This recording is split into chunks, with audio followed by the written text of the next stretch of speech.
আসসালামু আলাইকুম রহমতুল্লাহ। কে কোথা থেকে দেখছেন প্লিজ কমেন্ট করবেন।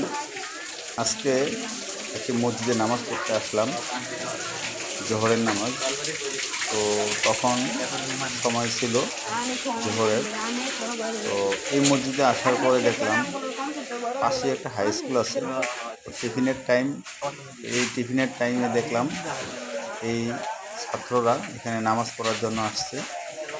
তো দেখে আসলে অবশ্যই অনেক ভালো লাগলো, কারণ সচরাচর আমাদের দেশে এটা দেখা যায় না, স্কুলের ছাত্ররা নামাজ পড়ে না। কিন্তু এখানে দেখেন অনেক ছাত্র আছে, প্রায় ধরেন 1 থেকে 150 ছাত্র আছে এখানে।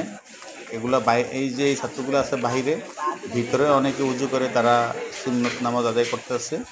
তো যাই হোক, দেখেন অবশ্যই ভালো লাগলো। আর যদি ভালো লাগে থাকে অবশ্যই কমেন্ট করবেন, লাইক দিবেন, শেয়ার করবেন।